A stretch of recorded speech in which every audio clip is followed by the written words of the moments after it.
For the last time on Kenyan soil at midnight on December 12, 1963 at Uhuru Gardens, Nairobi, to great jubilation, and then the colors of our national flag unveiled. The dream of a free and independent nation was realized after 58 years of agonizingly acrimonious, ego-bruising, and time-consuming national dialogue between European settlers, Africans, Asians, Arabs, and the British government. From the scramble for Africa, which ironically took place in your wonderful country again, Berlin, a conference of 1895, the young protectorate evolved into a colony, and finally an independent republic led by Africans. It is critical for this distinguished gathering to reflect on our history, even as the younger ones, the youth budge. 70% of you in this room are aged below 40, in fact 35. So we do these things in order to pass it over to you, so you know where we have come from. As a renowned Spanish-American philosopher, George Santayana, wrote in his book, The Life of Reason, The Life of Reason, as part of a series, Great Ideas of Western Man, Western Man, in 1905. I quote, "Those who cannot remember the past are condemned to repeat it." I wish we never repeat colonialism in our country. And Mr. Julius Malema is in town. He speaks with such passion about these things. Kenya's foundation has generally remained stable. But over time, political developments, including 24 amendments to the Independence Constitution, seriously undermined both our socio-economic and democratic processes. This included the dissolution of the 7 majimbos and the unification of the 2 houses to form the unicameral legislature in 1966, with a lot of serious political ramifications. A proclamation of a de jure one-party state by the National Assembly in June 1982 crowned it all. Autocratic rule, ethnic favoritism, and ethnic violence, particularly in the provinces of Nairobi, Coast, and the Rift Valley, and pervasive, indeed, systematic corruption. With the repeal of Section 2A of our country's constitution in 1991, Kenya entered a new phase of dialogue that culminated in the return to multipartyism in 1992. At that conference, actually, I was the master of ceremony when we were decided to repeal. Mzee Moi said, he was amazing. He was such a mobilizer. He got all of us to say, we don't want any amendment, anything. And then he himself stood up and said, we must accept it.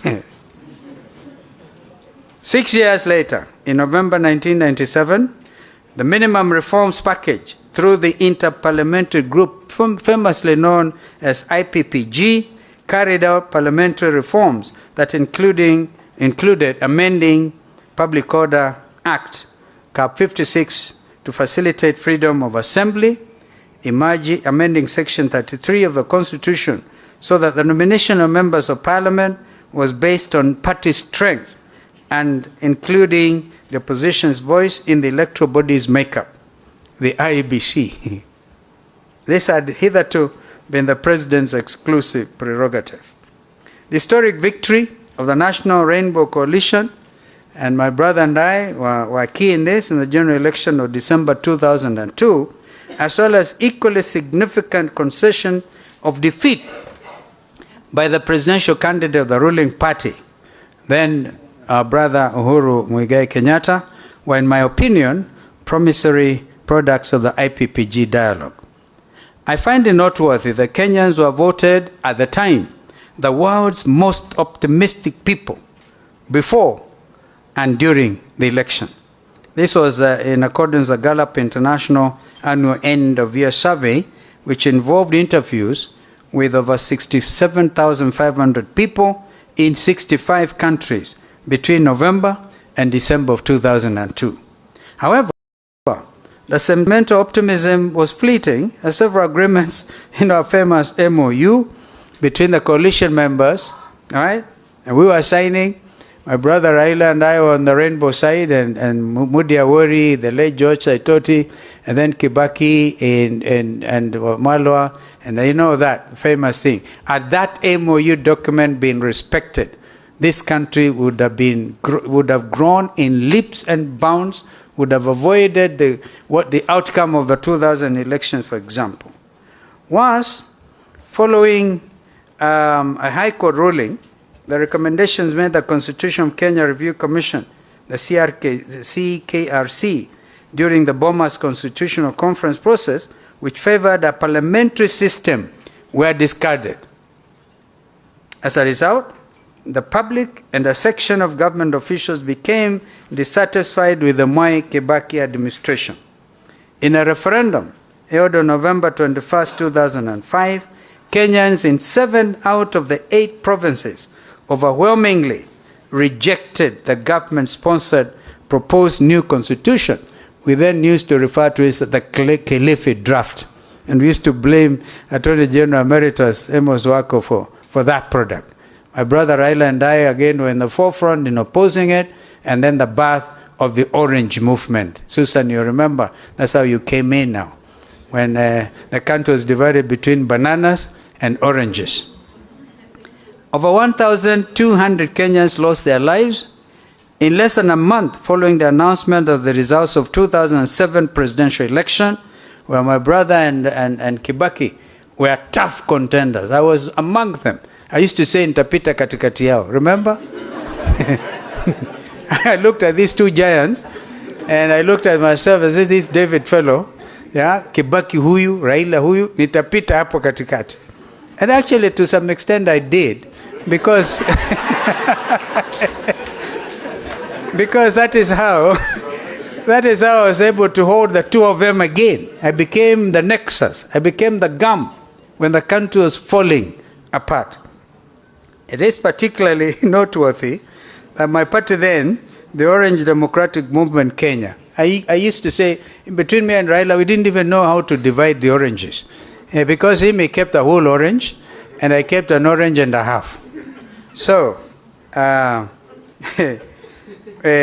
own party then, that time, ODM Kenya, negotiated a post-electoral agreement with President Kibaki's PNU that helped stop the violence, at least, before my brother was brought on board by Kofi Annan. And you know, that was a serious conflict. That is what gave rise to Kenyan leaders going to The Hague. And you know them. And sometimes blame the wrong people. I've heard some of them blame Raila. And it's not right at all. I undertook an impossible task of trying to convince the United Nations Security Council to allow us to have Kenyan leaders tried here. And then Kenyans overwhelmingly, through local radio stations, used to say, don't be vague, go to The Hague. So, under the auspices of Kenya National Dialogue and Reconciliation Committee, Dr. Kofi Annan, the late brother and a real Pan-Africanist, the chairman of the panel of eminent African personalities, was tasked by the international community and, of course, the African leadership to help to resolve that political crisis. And on February 1st, 2008, he brought the late Mwai Kibaki and our brother Raila Odinga to the negotiating table, and where the 4 agenda items were agreed upon, namely, Agenda 1, immediate action to stop the violence and restore fundamental rights and liberties. Agenda item number 2, immediate measures to address the humanitarian crisis and promote healing and reconciliation. Agenda item number 3, how to overcome the political crisis. And agenda item number 4, addressing the long-term issues, including undertaking constitutional, legal, and institutional reforms, land reform, tackling poverty and inequality, as well as combating regional development imbalances, tackling unemployment, particularly among the youth, consolidating national cohesion and unity, and addressing transparency, accountability, and impunity.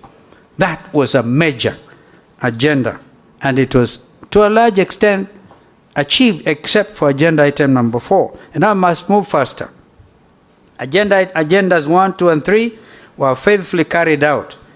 And on February 28, 2008, President Kibaki and Right Honorable Odinga signed the agreement on the principles of partnership of the coalition government. In part, the preamble affirmed, I quote, there must be real power sharing to move the country forward and begin the healing and the reconciliation process. With this agreement, we are stepping forward together as political leaders to overcome the current crisis and set the country on a new path.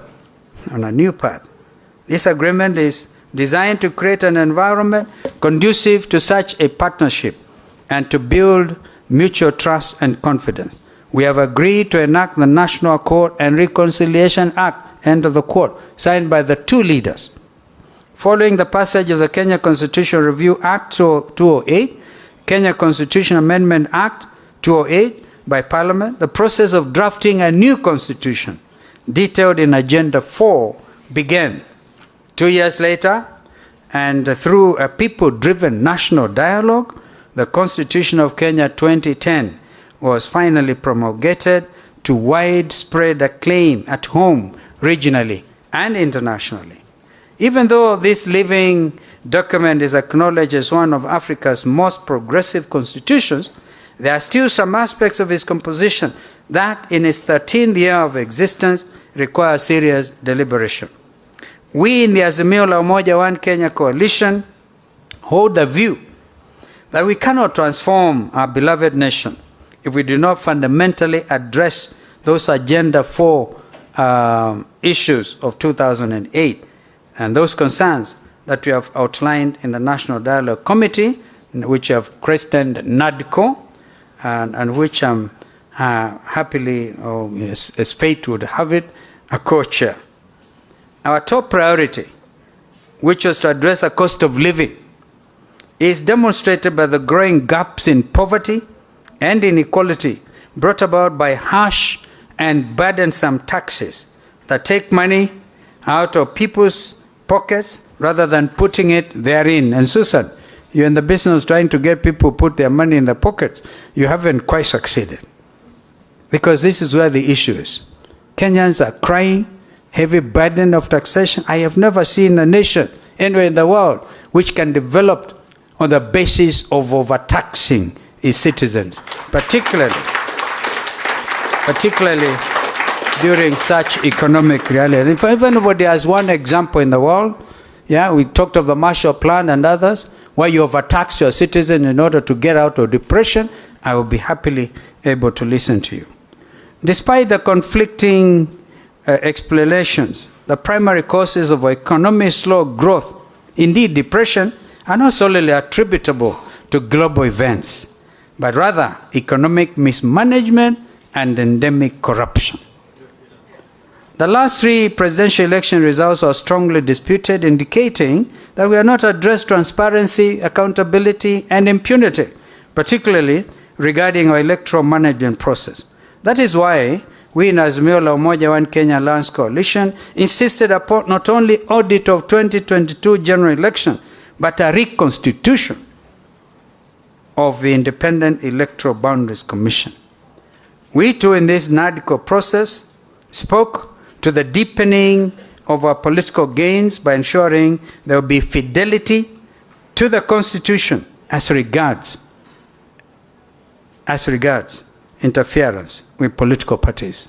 The story that has been going on, merry-go-round in Jubilee, I'm a very key member of Azimio la Umoja One Kenya coalition. It's disturbing. We have had to call a spade a spade. In these talks, we are not sparing any situation. And we are saying it is improper to disorganize Jubilee. Because by disorganizing Jubilee, you are trying to disorganize Azimio. And by implication, paying lip service to multi-party democracy. And this is our view. Our agenda items at the bipartisan talks at Bomas of Kenya also included addressing the imbalance of public office appointments that were biased towards specific communities and poorly represented the aspirations of two-gender rule. This, we strongly argued, continued to undermine the ideals of national cohesion and unity.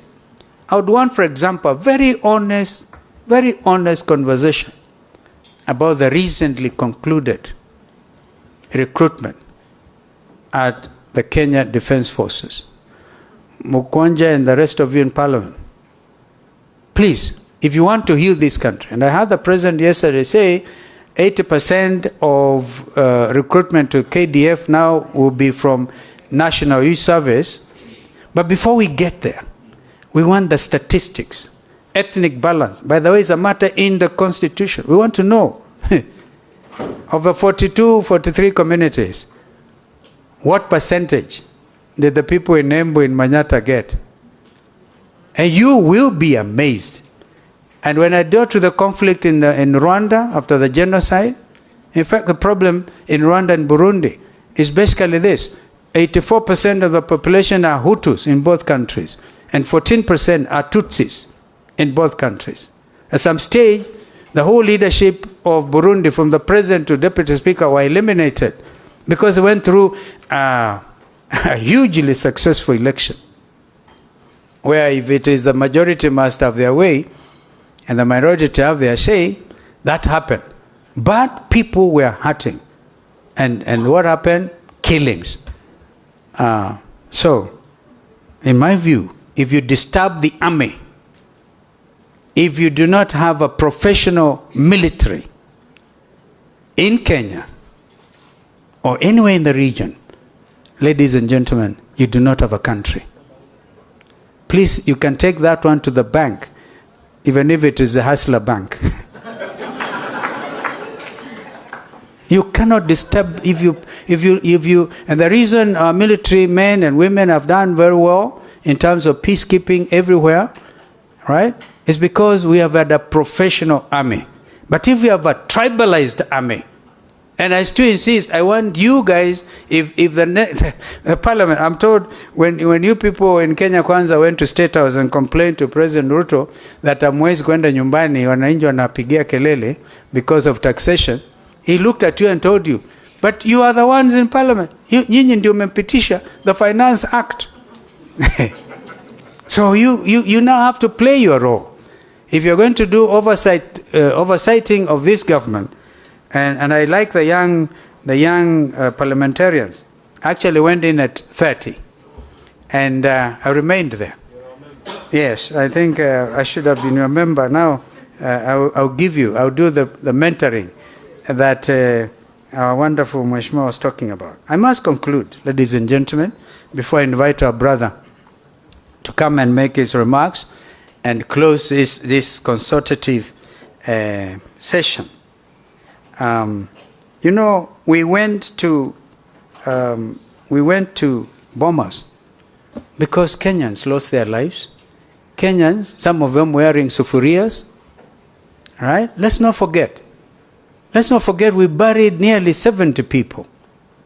Let's not forget a lot of them had their households and everything they owned destroyed.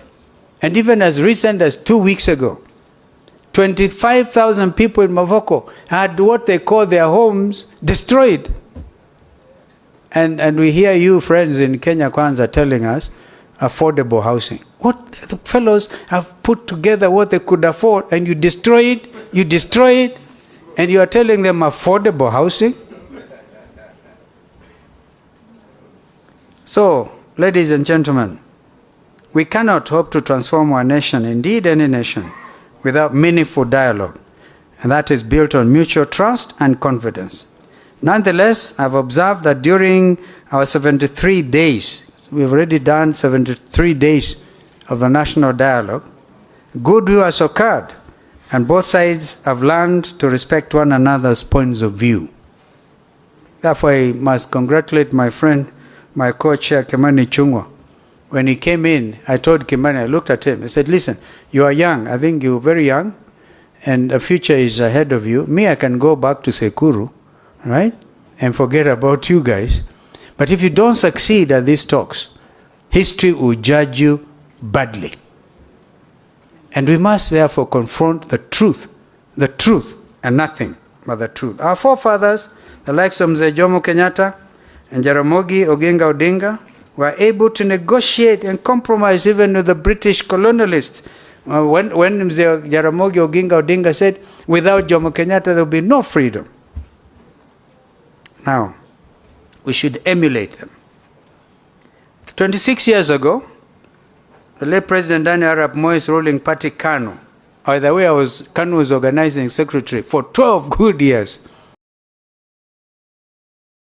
I was elected national organizing secretary the same day with the late Moses Mundamba Mudavadi, Wycliffe's father. So you can see if Mudavadi is beginning to look old. I started it with his late father. That is the beauty. When you are young, you see it all. And I therefore can pass this information, this wisdom, sometimes lack of it, depending on how you look at it, to the younger leaders. Mzee Moi was able to accommodate dialogue. After the violence that followed 2007